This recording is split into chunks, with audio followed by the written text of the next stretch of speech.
Okay, so we've just had about 20 minutes worth of a lesson, and it was all on mute. So all the recording is gone. We're gonna go back into the text. I'm gonna reshare the screen, and then we'll carry on from where we left off. But hopefully, you didn't miss anything important.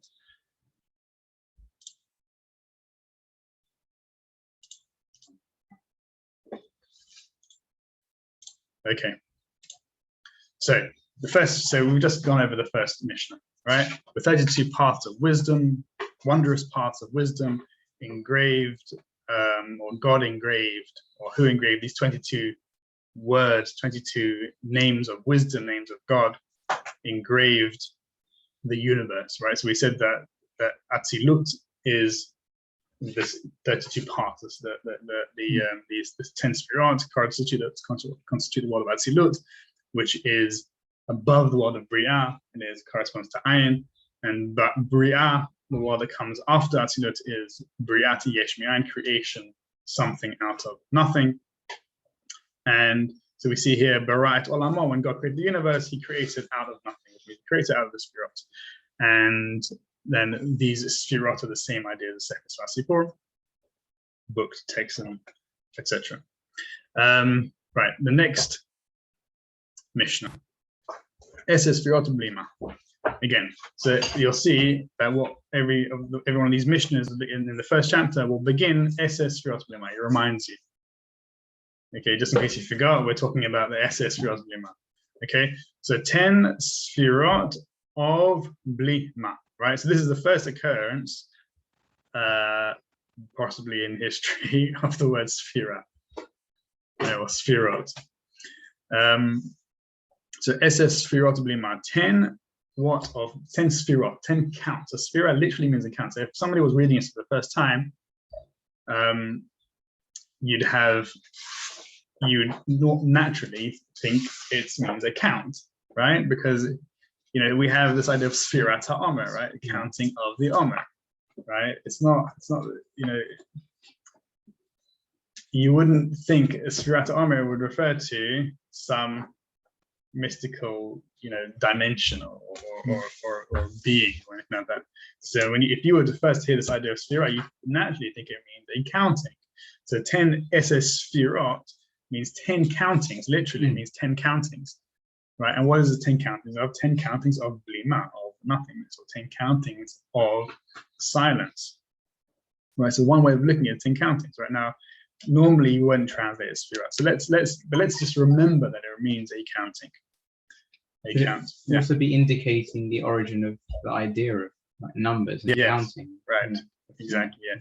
So that's another good point here. So the Sefer Yetzirah could be looked at as a kind of like, that's one of the reasons why possibly it's connected to Avraham, because Avraham was an Ivri, right? So he was a Hebrew, right? And that's a language, right? So this is the origin of your logic system, how you encounter the universe is through numeracy and through language, right? So this is exactly what the Sefer Yetzirah is about numeracy and languages. You can look at it as if it's kind of like a text on grammar or on some kind of foundation of what is Hebrew, what is and again and actually it's important because a decimal based numeral system is not normal, not natural.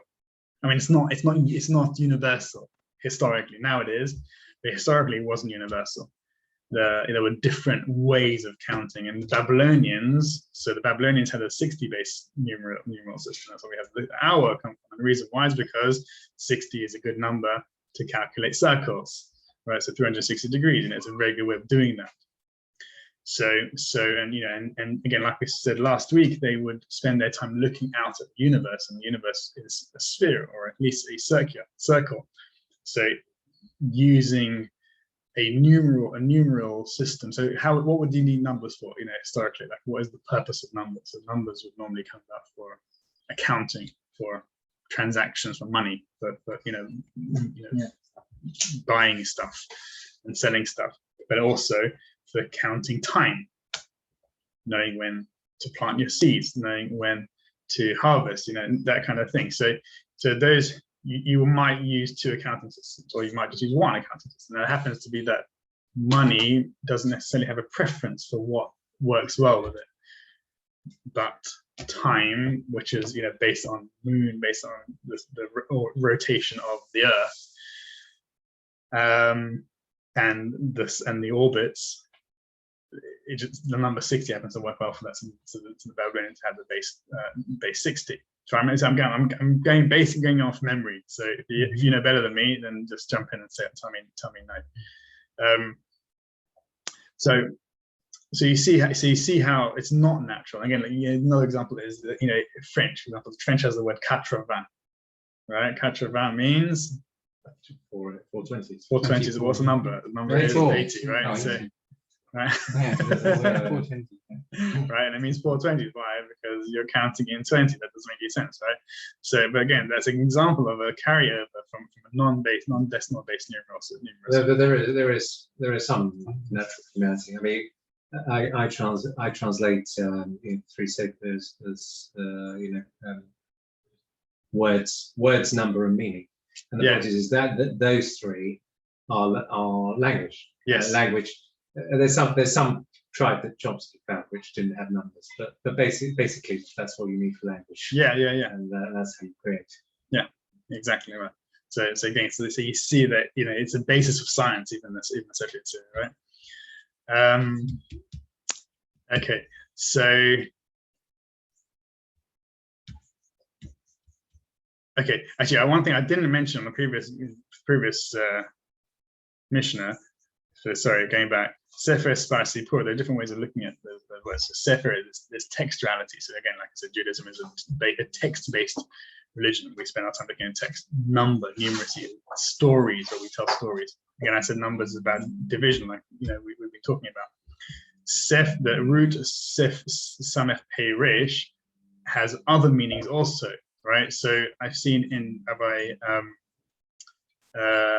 what's his name? Ginsberg, he translates it not as spar but as sofer, right? So he adds a vav or at least a cholam there after the samech to mean sofer. Sofer means two things. It means somebody who counts, and it means somebody who writes, somebody who and again that makes sense, right? And actually, it's counting and writing makes sense also because the reason why they call sofrim is because they counted how many words are in Torah, right? and that's how you know that. Don't forget sapphire, of course. And again, that's made explicit in early commentaries. Exactly, and another one is obviously sapphire, right? Sapir, which is historic, which is according to the Midrash is what actually according to Yechezkel, the throne of glory is made from sapphire, and why that even in the Chumash earlier on when God showed the revelation to Aaron and Zakanim and Moshe and Aaron and Zakanim the livnat hasapir, the brickwork of sapphire. So again, so that's another word, another idea that comes from it. And so the throne of glory is made from sapphire, and the 10 Commandments, according to the Midrash, are made from sapphire. Right. So you have with this idea of sapphire, you have 10 and 10. 10 Commandments on the livnat hasapir, on this sapphire blocks, and the 10 Sfirot again. So you have all these kind of connotations there of what it's referring to. Okay. So going on to the next Mishnah then. So the second Mishnah is literally just what are the 32 paths. So we see all the way there are 32 paths of wisdom. Now we see what those 32 paths of wisdom are. Eser Sfirot Bima, 10 Sfirot, 10 counts of nothingness or ineffable Sfirot, however we're going to translate them. And 22 letters of foundation. I'm not going to go. Okay, I don't want to translate every idea or kind of go into everything right now. We'll go back onto it. But foundation is an important one as well. So what it actually it does come in handy a little later on. The word yesod is important because yesod is one of the sfirot. Are you familiar with that? It is the 9th sfira. And now he divides the 22 letters.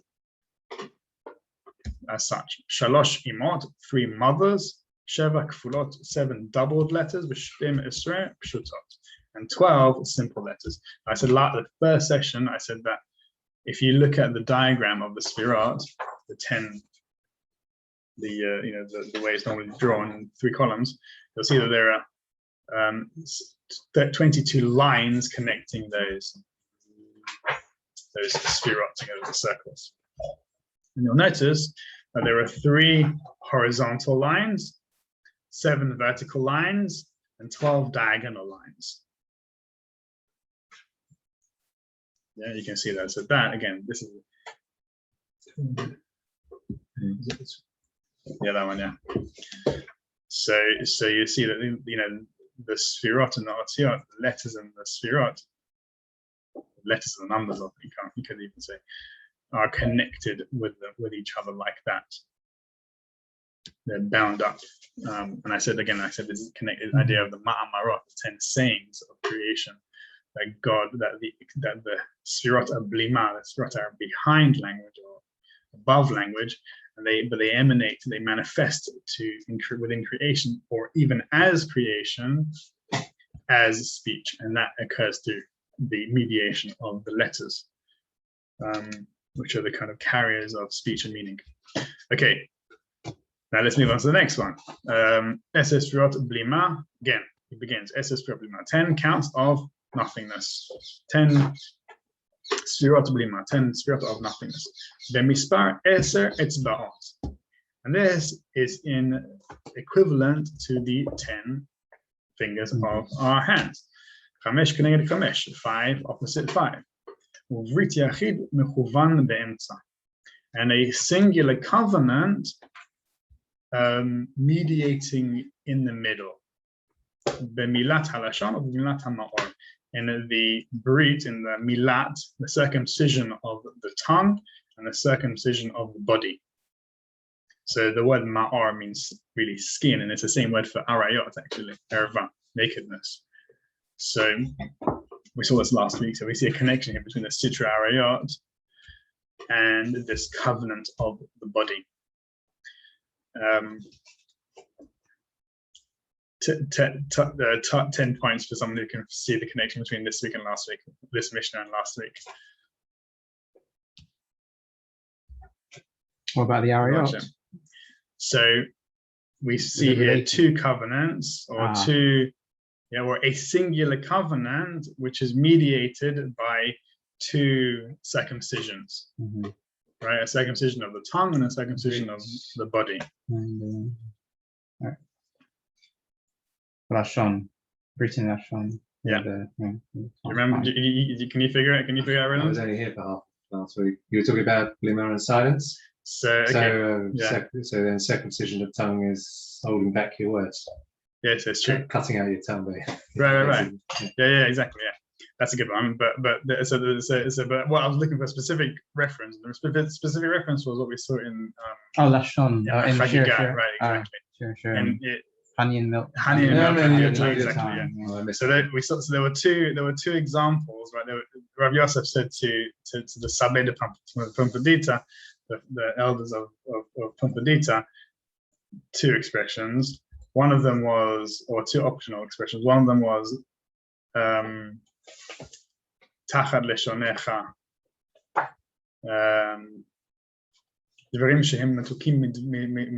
Things which are sweeter than milk and honey will be under your tongue, right? And we saw that as one example. And another example was the conquest, or the treasures of the universe will be beneath your clothes, right? Again, so for me, I go, this is clearly like, it looks very similar. In any case, one's talking about the tongue, one's talking about the body. And ma'or, again, is an idea of nudity as well. Okay, so this is a really important Mishnah. So I'm not going to spend too much time on it, because we're going to come back to it in a minute. But let's just kind of just see what's there. 10 Sefirot of nothingness in the number of the hands, of the fingers on the hands and the fingers on the toes as well. 5 opposite 5 with a centralized covenant in the circumcision of the tongue and the body. on it, right? And agreements is actually quite a good word to use. For what? For covenant, agreement, yeah. That's right. For modern English, but also it's philosophically it kind of gels. As an agreement, yeah, that makes sense. Gels Yeah. better. Agreement, yeah. Okay. Or even harmony. But agreement. Okay. Yeah. So the last point I'll make on this one is this idea of. Okay, let's go. You see, and this is I'm not sure how to unpack it because I don't want to confuse you. I don't want to add too much stuff into it. So I'll tell you what. Let's leave it like that, and we'll carry on. I'm conscious that we've got 15 minutes left, so let's carry on, and then we'll go back to it next week. We'll recap. Okay, number 4. Eser Sfirot B'Limah. It begins again. 10 Sfirot of nothingness. Eser V'lo Tesha. 10 and not 9. Eser V'lo 11. 10 and not 11. Haven b'chokhmah, v'chaken b'bina, b'chon b'hem, v'chakor mehem, v'ha'amed davar al borio, v'ashev yotzer al mechono. 10 and not 9. 10 and not 11. Understand with wisdom, be wise with understanding. Examine with them and probe from them, and stand a thing on its essence, and return the creator, or the Yotzer, the creator with the word Yotzer, to upon his abode, or to his abode, to his throne, to his base. Right. So again, like, let's look at the language here, right? So again, we obviously begin with the same idea: 10 and not 9, 10 and not 11. I'm gonna leave that for the time being because that's going to just complicate things too much. Let's go on to the next bit, is about Haven Chokhmah v'chakim b'vina. What do we have here? We have Bina and Chokhmah. Understand, and these are the second and third Sfirot. After Keter, you got Chokhmah Bina. So it says that you should understand with. You're creating this relationship between wisdom and understanding. So Ari Kaplan refers to 2 types of consciousnesses: Chokhmah consciousness and Bina consciousness. Right? And we saw this last week as well when we looked at the idea of the mysteries, the Sitri Arayot, and the Maaseh Bereshit, Maaseh Merkavah. Bina is the beginning of division. Beginning of Lafhin Davar Mitoch Davar, to be able to distinguish one thing from another thing. So Bina is this kind of is a power. Understanding is a power of separation, of separating, isolating one thing and finding its distinguishing features compared to something else. Whereas Chokhmah is the other way around. Chokhmah Chokhmah as a consciousness brings everything together. It's an associative type of activity, or even more than that. It's kind of like beyond. Yeah, she says here in his commentary, pure non-verbal thought. Pure non-verbal. He takes it to the to the end. So again, the Gemara. So I'm not sure where I can't remember what, but the idea is that I remember from memory, you guys will remind me that in the Kabbalah it says that you can't probe past Bina. You know the exact quote? In the Chagiga? No, it's in the Kabbalah. It's in Kabbalah somewhere. You can't go beyond. It's a well-known doctrine. You can't, that's well established. So basically, it's telling you this: you cannot understand Chokhmah. Why? Because understanding is below Chokhmah. Right. Understanding is below Chokhmah. So Bina is below the spirit. Bina is below the spirit of Chokhmah. So you can't really understand Chokhmah. Chokhmah is a knowing. It's a higher level of understanding, a higher level of just which is beyond this idea of differentiation. So within Chokhmah, there's no. So I said associative. It's not even associative. The associative is comparing one thing to another. So there's not even that. There's just almost an equivalent. It's kind of like a unified state of consciousness, right? So that is what Chokhmah, that's what Bina is. But then this Mishnah Sefer Yetzirah comes along and it says to us that we have to bind the two together. We have to come to an understanding of the universe through both of them, and we have to link, even though they're separate. We have to bind them together, right? And when we've done this, then we can now examine with them, with Chochmah and Bina,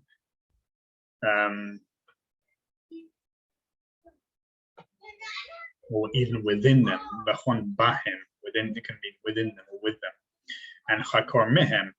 So it probed from them. So from utilizing, from having this quality of understanding, of cultivating understanding, cultivating wisdom, you can come to probe the Sefirot from there. And then we have this idea of that activity will give you the ability to stand a thing on its essence. Hamed davar, we will come to the full understanding of a thing. What is davar? Davar in Hebrew means word, right? So we see again this idea of word. So coming to understand the word. So we have this idea of Chochmah is again beyond. Chochmah corresponds to Atzilus also. Beyond consciousness, and Bina is the beginning of language, because it comes out. Bina corresponds to Bria, so it corresponds to thoughts, really. So you're coming into this idea of what is the origin of speech, what is the origin of language. So we come to, and we're probing ourselves as we understand, as we're getting into it. So this again, it might be really vague for you, like right now, and I'm sorry, but like. There's it's really, I think it's useful to kind of see what's there and then kind of probe into it. Again, like I said to you, it's going to be just about letting it wash over you for the time being. But let's look at the words themselves, right? So davar means a word, it means a thing, right? So when you understand the Sefirot, when you're from that place of the Sefirot, from silence you can understand a thing. You can return a thing to its universe, to its place. And Margaret of Moses has an idea around that, which we'll look at next week. After what? You can get to a thing? After the... When you ground yourself within the Sefirot, and particularly within Chochmah and Bina, within the Sefirot of nothingness, within the silence, when you ground yourself in that, you can then come to an understanding of words more effectively. And you can stand a word upon its essence. You can see the beginnings of the word. You see where it comes from, its source. Because your mind is so pure at that point that you can actually see how the word emerges into your own consciousness, right? And then this is the idea of Hashev Yetzirah. You're returning this again. Yetzirah is below Bria. We saw Bria, Barat Olamo. Yetzirah, Yetzirah is below. It's the universe of Yetzirah. Yetzirah corresponds to speech. So Yetzirah is God created the universe from. Yetzirah means to create something from something which is already existent. Yetzirah, yesh mi yesh, creation of something from something, and that's speech. Corresponds to speech. So you are returning the former, the speaker, the person who is creating these words, create the universe through language, returning it to its base. And Hashiva, again, so this Hashev is going to be really important when you look at the Mishnah 8. So remember that word, Hashev, returning, sitting as well, right? Okay, so let's move on to the next one.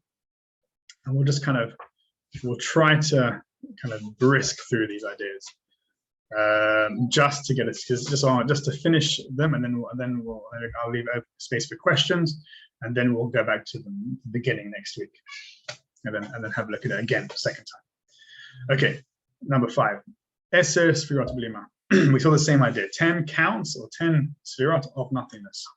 Now he's describing Midatan Eser she'en lehem sof, omek reshit ve'omek acharit ve'omek tov, omek ra, omek rom ve'omek tachat, omek mizrach, omek ma'arav, omek tzafon ve'omek darom, don yechid el melech ne'eman, moshel b'kolam, mima'on kosho ad ad. 10 counts, 10 Sefirot of nothingness. Their measure Midatan is 10, is Eser, but they have no end. En lahem sof. So we know that the main topic, or not the topic, but the origin of all the Sefirot within the Kabbalah is the En Sof, the infinite. The En Sof is the word for God without any attributions to it, right? And this, we see the same idea here.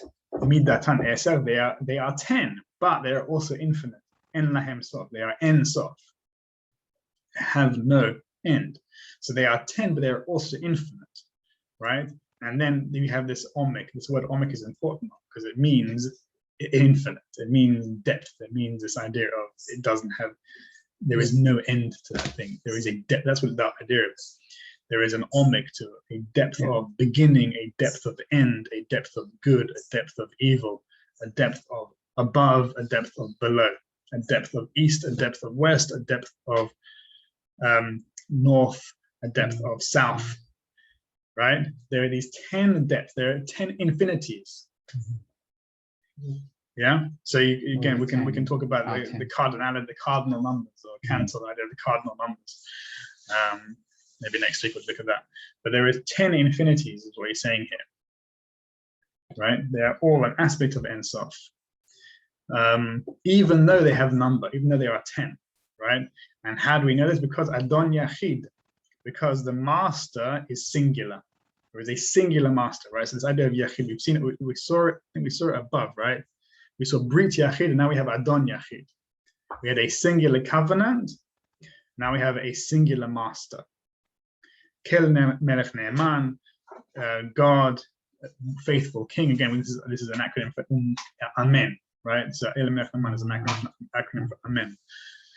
Moshel Baklam, he rules all of them from his holy abode, which dwells in eternity, or exists eternally, right? So this is a kind of central idea of Kabbalah, the infinity of the Sefirot and how they are bound up. So this idea of Adon Yachid, again, we see this idea of singularity and Yachid. So actually, if you look at, so Yachid also means Yichud, also unification. So Ari Kaplan brings the idea that somebody brings the idea it's not just a singular covenant, it's not a singular covenant, it's a Brit Yichud, a covenant of unification, a covenant that we come to unify.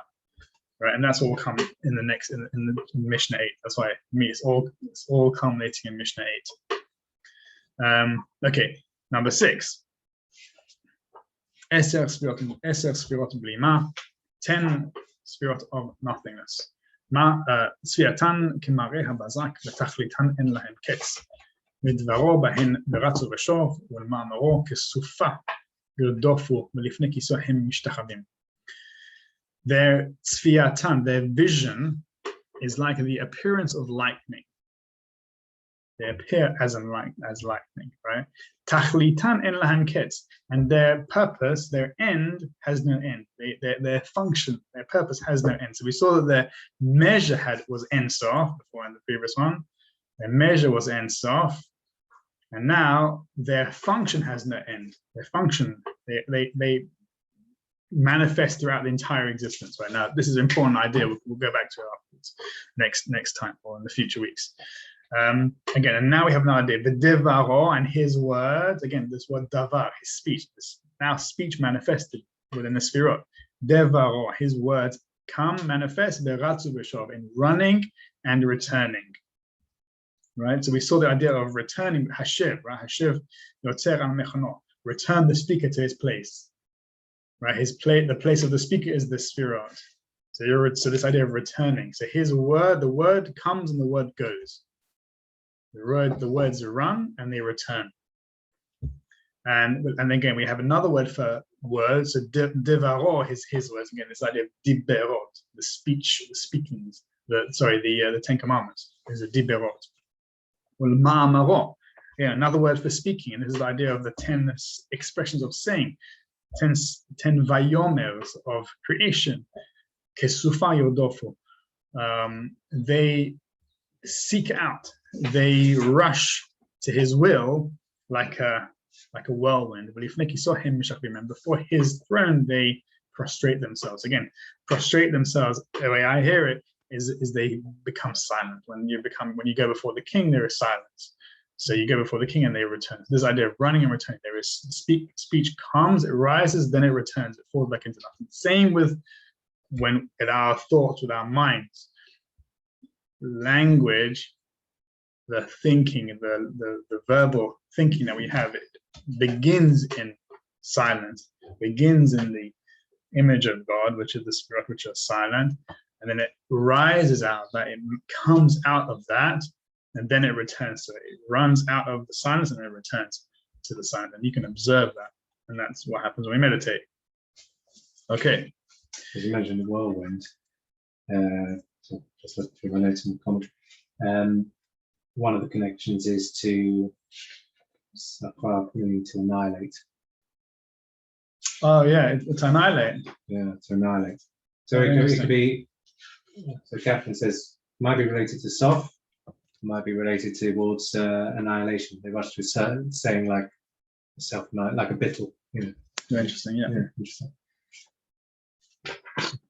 Because again, Yodof means to rush. Again, that's the idea of running also. So they run to silence. They run to, very interesting, very interesting. Thank you very much for that. Okay, let's go on to the next one, and then we'll go into the final one, and then I'll open it up to questions, and then we're going to have to jump back into it. This is like a it's like a flood water. It's like a whirlwind, and we're going to come and settle down afterwards. Number 7. Eser Sfirot Blima, 10 Sfirot of nothingness. Na'utz Sofan betchilatan besofan, kesharhevet keshura begachelet, she'adon yachid ve'en lo sheni, ve'lifnei echad ma'at hasofer. Okay, again, this is another. Every one of these things is amazing. Every one of these Mishnah has a lot of power in it, and you can spend a whole shiur on one of them. But they're all connected, so it's really hard to. Do we spend a whole shiur on one of them, or you won't get all of it out of it? You need to, in order to understand one, you need to understand all of them. So let's translate it. The beginning, so now also fun. The end is embedded in their beginning, and their beginning is embedded in their end, just as a flame is bound up to the coal, right? So a burning coal, just like the flame of the coal is bound up to that. That is the analogy of the end embedded in the beginning. Right now, this is a massive idea, which I'm not going to go into right now, but we'll carry on. And then, but the next idea is important. She'adon yachid, because the master is singular. Again, we have this idea of the master is singular, right? Again, so we've seen singular in 3 occasions now. Brit yachid, adon yachid above, and that was in terms of the Sfirot being infinite, right? Isn't it?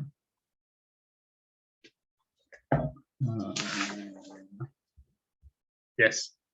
Their measure is beyond thing, and so the 10 infinities, there is a singular master above them all. Yeah, right. And now we have this idea of boundness. The beginning is embedded in the end. The end is embedded in the beginning. It's kind of like saying that you can't separate them, right? The whole thing we see that there's no separation, right? And why? Because the master is singular.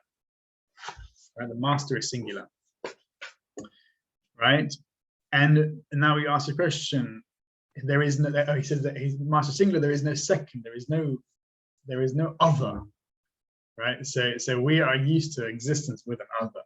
You know, you and me and this. You know, you and them, whatever it might be, right? And me and God, even, right? But for God, there is no other. En od milavado, there is nothing beside him, right? That's from Devarim.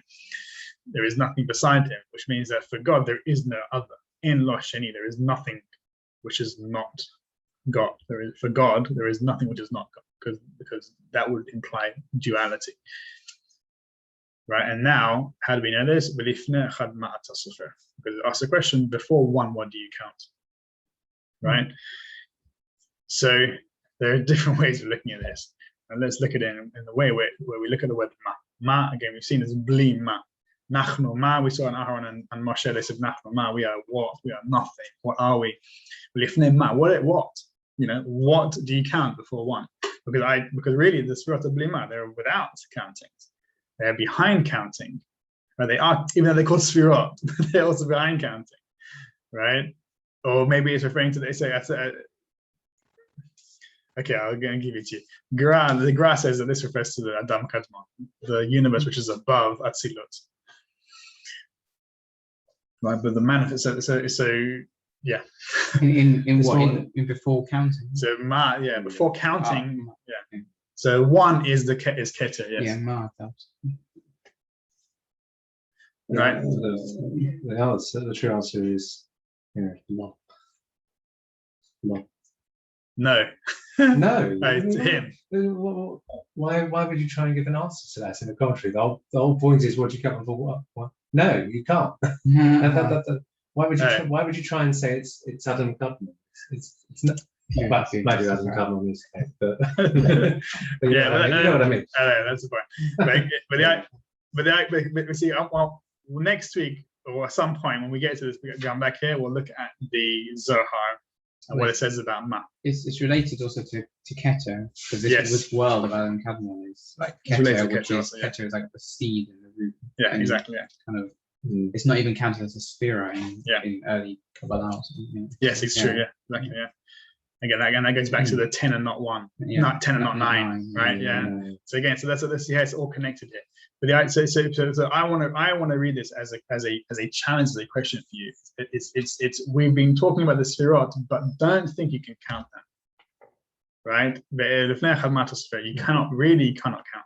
Don't say don't take them literally.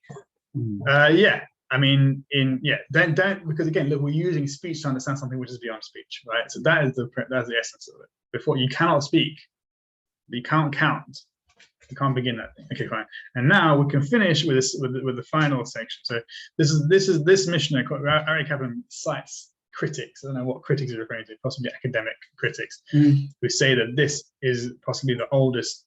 This Mishnah marks the oldest part of the Sefer Yetzirah. Right, and actually, for me, this is the most profound. After this, it becomes more. It's like we're going into a different universe. Like we're in Keter here, we're in Atzilut, and then now we're moving into Bria and then Yetzirah and Asiyah. Right, so Eser Sfirot Blima, 10 counts, 10 Sfirot of nothingness. Belom picham ledaber, velevcham leharher, ve'im ratz picham ledaber, ve'levcham leharher, shuv lamakom. שלקח נאמר והחיות רצו בשור ועל דבר זה נכרת ברית. Right? Let's translate that. Again, now we looked at this in the first session, or the one last 2 weeks ago. 10 Sefirot of nothingness. Belom picham ledaber. Stop your mouth from speaking. Right? And this is now explaining the word blima.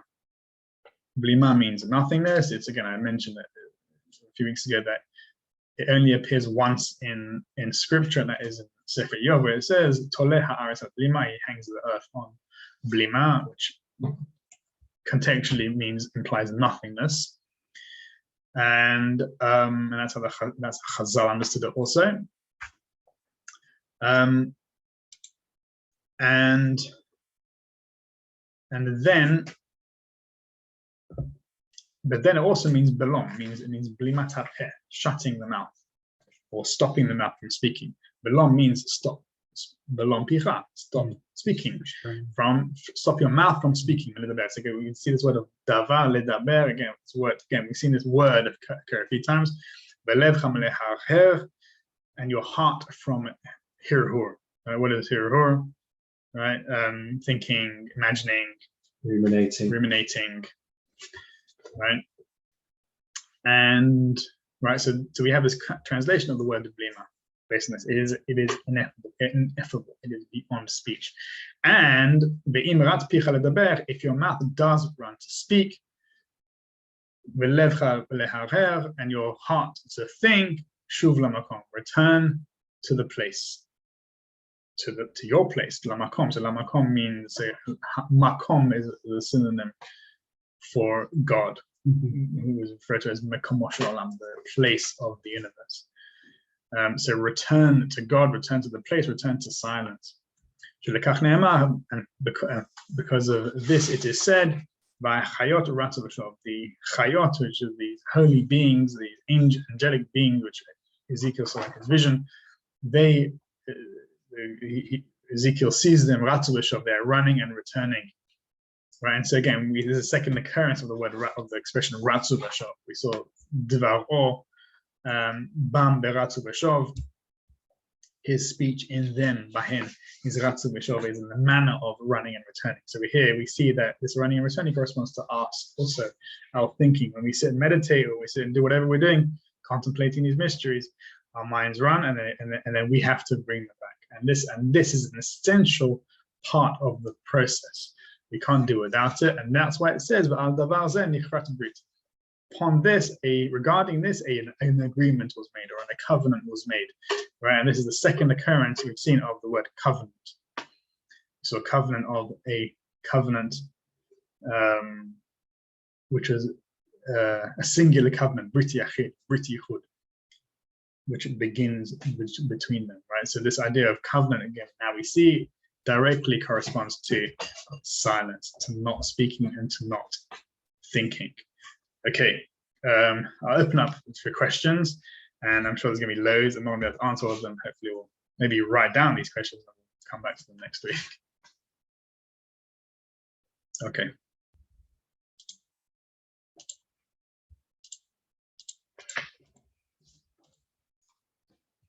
Either I've explained it really, really well, or really, really badly.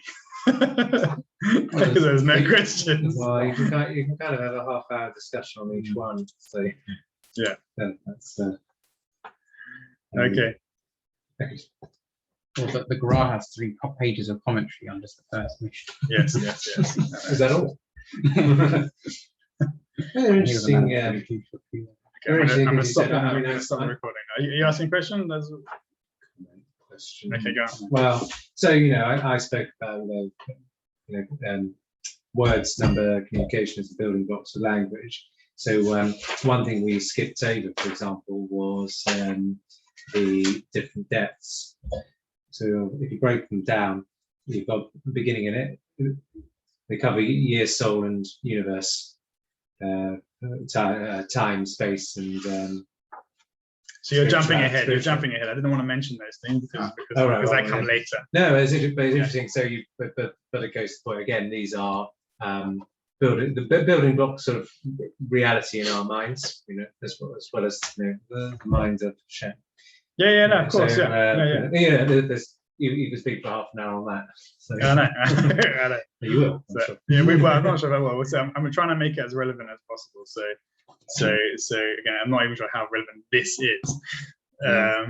But the idea is that we're going to begin to start to move into practice, begin to move into what it means to sit and actually become, start to do what it says we should be doing. Understand with wisdom, be wise with understanding, that kind of thing. So we're not sure how it's going to manifest, but we'll see.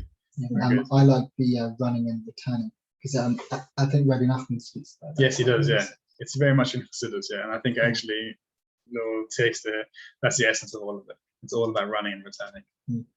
Because what we're doing here in this session is running. We're running and speaking. They put us on mute. I'm still speaking, right? Yeah. So to them it appears that that's the highest teaching. Actually, is the silence. So I haven't really picked this up since 10 years ago. I first read it, since probably quite late. But just nice little things that come out from the intuition. So make each thing stand on its essence. Examine with and probe from them, make each thing stand on its essence. The translation I gave into plain English: see the true nature of things. Make each thing. Yeah, see the true nature. See the true nature. I know, of course, not separate from. They're not separate entities. Yes, exactly.